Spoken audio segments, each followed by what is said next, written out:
Hello students, आज हम solution chapter में विलयन की सांद्रता प्रदर्शित करने की विधियां कौन कौन सी होती है इस बारे में पढ़ेंगे। क्योंकि लास्ट वीडियो में आपको हेनरी के नियम की सीमाएं और इसके अनुप्रयोग बताए थे। अब विलयन तो आप जान गए, सोल्यूट प्लस सॉल्वेंट मिलकर क्या बना लेता है, विलयन बना लेता है। सांद्रता प्रदर्शित करने की विधियां, तो विलयन के इकाई द्रव्यमान में विलय की जो मात्रा होती है उसे हम क्या कहते हैं, सांद्रता कहते हैं। यानी विलयन के इकाई द्रव्यमान में विलय की मात्रा क्या कहलाएगी, इसकी सांद्रता कहलाएगी। और विलयन की सांद्रता निकालने की पहले हम प्रतिशत के पदों में निकालते हैं। तो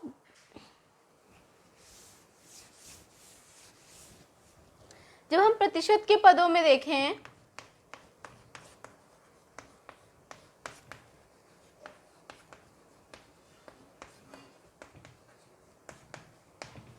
तो परसेंटेज ऑफ मास या मास परसेंटेज या द्रव्यमान प्रतिशत निकालने के लिए हम फॉर्मूला क्या लगाते हैं, विलय की मात्रा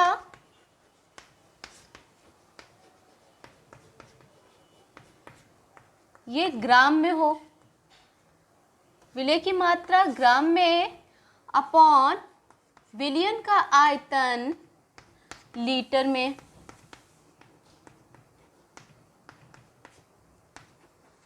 किसमें हो, लीटर में।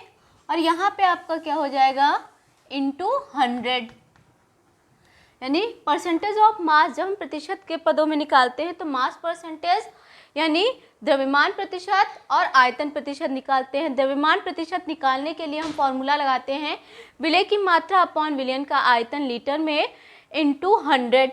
वॉल्यूम परसेंटेज निकालने के लिए तो विलयन की सांद्रता हम प्रतिशत के पदों में, मोलरता के पदों में, मोललता के पदों में, नॉर्मलता के पदों में, मोल प्रभाज के पदों में निकालते हैं। तो सबसे पहले हम बात कर रहे थे प्रतिशत के पदों में। तो प्रतिशत के पदों में सबसे पहले हमने क्या निकाला था, मास परसेंटेज यानी द्रव्यमान प्रतिशत निकालने के लिए फॉर्मूला बताया था विलय की मात्रा अपॉन विलयन का आयतन लीटर में इंटू 100। ऐसे ही हम आयतन प्रतिशत यानी वॉल्यूम परसेंटेज निकालते हैं।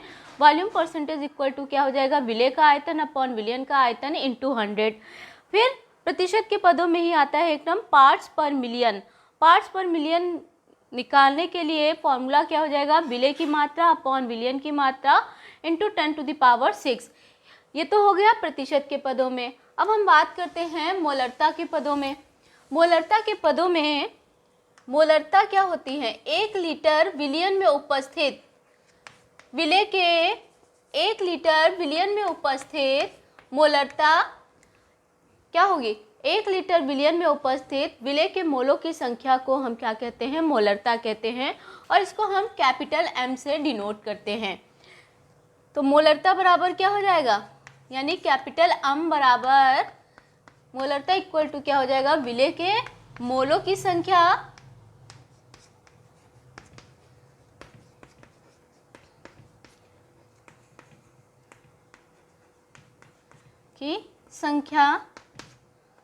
अपॉन विलयन का आयतन लीटर में।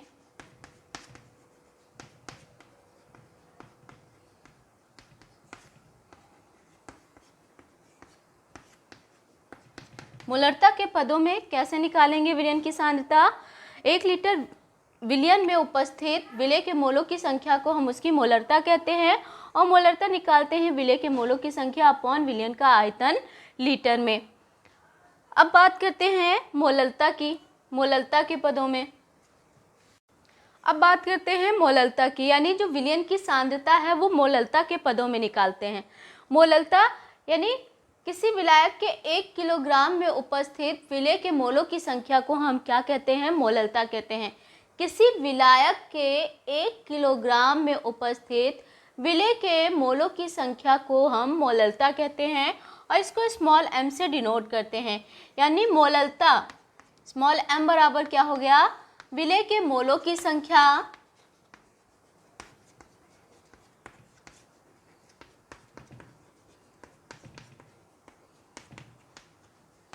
अपॉन विलायक की मात्रा या विलायक का भार किसमें होगा, किलोग्राम में। मोलरता और मोललता तो फॉर्मूला हम समझ गए, लेकिन इसमें क्या है, दोनों में ही पहले क्या है, विलय के मोलों की संख्या निकालेंगे।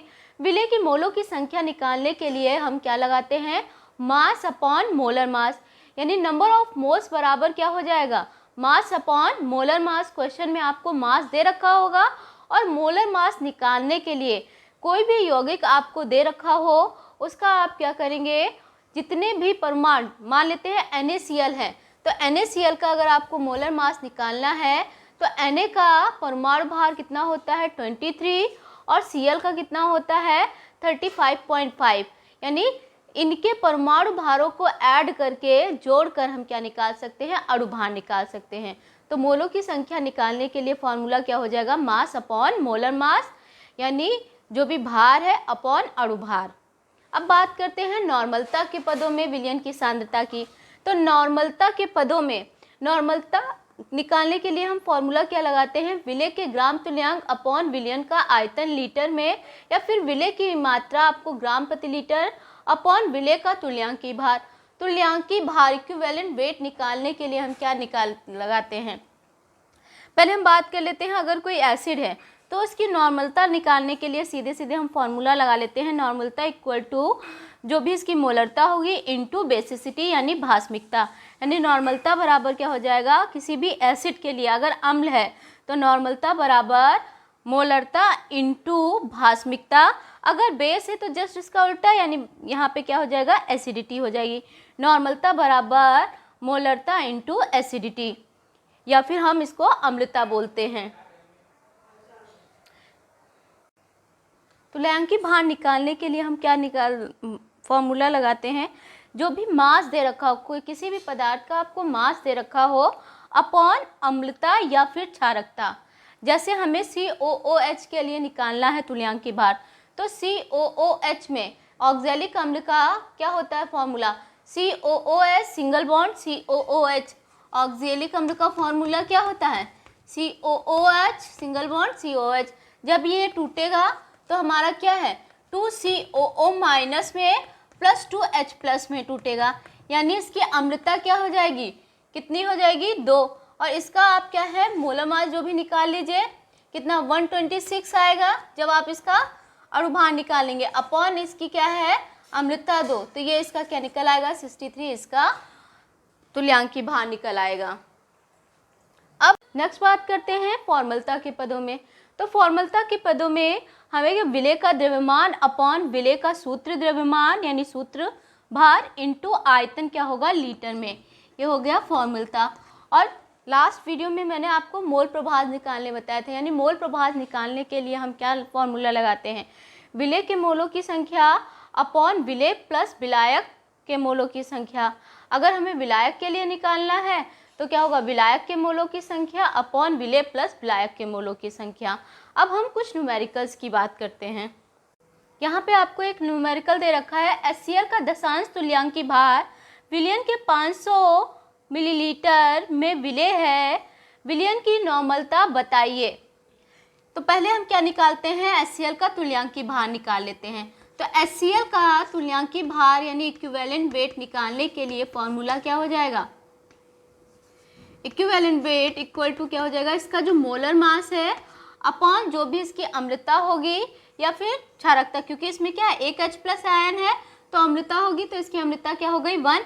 अब HCl का मोलर मास यानी इसका 1 हो गया, और परमाणु भार कितना होता है हाइड्रोजन का 1, और Cl का परमाणु भार होता है 35.5, यानी HCl का क्या आ जाएगा 36.5, तो इसका मोलर मास क्या हो गया 36.5 अपॉन इसकी जो अम्लता है वो क्या है 1, यानी इसका इक्विवेलेंट वेट क्या हो जाएगा 36.5। HCl का इक्विवेलेंट वेट कितना आया 36.5। अब हम इसको सॉल्व करते हैं, तो आपको HCl का भार कितना दे रखा है, HCl का दशांश तुल्यांकी भार। दशांश तुल्यांकी भार का मतलब क्या हो गया, कोई भी विलयन है इसमें कितने हैं 1/10 इंटू इसका तुल्यांकी भार कितना है 36.5, तो क्या हो जाएगा HCl का भार 3.65।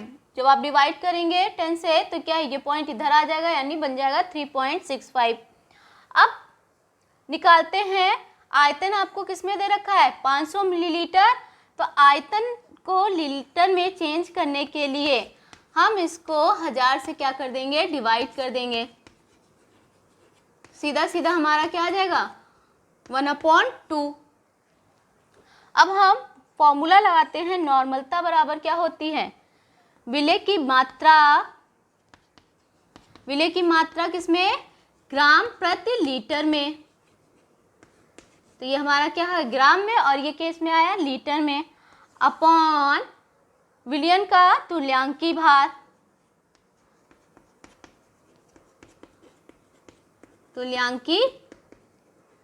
भार, यानी विलेय की मात्रा आपको ग्राम में कितनी दे रखी है 3.65 इंटू आपको ये किस में दे रखा हुआ है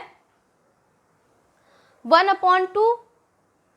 तो 2 क्या नीचे जाएगा, यानी इसके क्या आ जाएगा मल्टीप्लाई में आ जाएगा, अपॉन इसका तुल्यांकी भार आपको कितना दे रखा हुआ है,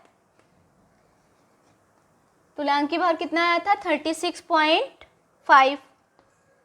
अब जब ये पॉइंट हटाएंगे तो यहाँ पे क्या आ जाएगा 10, ये वैल्यू कट जाएगी, 2 1 जा 2, 2 5 जा 10, यानी 1/5। जब इसको सॉल्व कर लेंगी तो आंसर आएगा 0.2 n, यानी इसकी नॉर्मलता क्या हो जाएगी 0.2 n हो जाएगी। अब दूसरा न्यूमेरिकल, नेक्स्ट न्यूमेरिकल देखते हैं। किसी विलायक के 100 ग्राम में NaCl के 1/10 मोल विलेय हैं, विलयन की मोललता ज्ञात कीजिए, यानी हमें क्या निकालना है स्मॉल m निकालना है। तो आपको NaCl के मोल कितने दे रखे हैं, NaCl के मोल 1/10, यानी हम इसको लिख लें 0.1 मोल। निकालना क्या है, और आपको विलायक का भार कितना दे रखा है, विलायक का भार बराबर 100 ग्राम, लेकिन होना किस में चाहिए किलोग्राम में। तो किलोग्राम में चेंज करने के लिए हम इसको क्या करेंगे 1000 से डिवाइड कर देंगे, 0 से 0 कैंसिल हो गया, क्या हो जाएगा 0.1 kg। निकालना क्या है, विलयन की मोललता निकालनी है। मोललता निकालने के लिए अभी फॉर्मूला आपको बताया, विलेय की मात्रा अपॉन विलायक का भार। विलेय की मात्रा यहाँ पे हम क्या लिख सकते हैं, यानी विलेय के मोलों की संख्या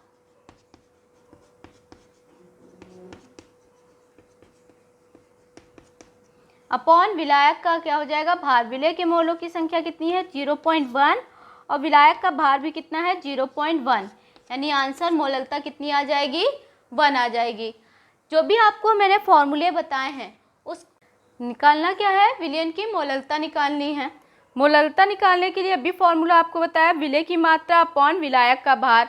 विलेय की मात्रा यहाँ पे हम क्या लिख सकते हैं, यानी विलेय के मोलों की संख्या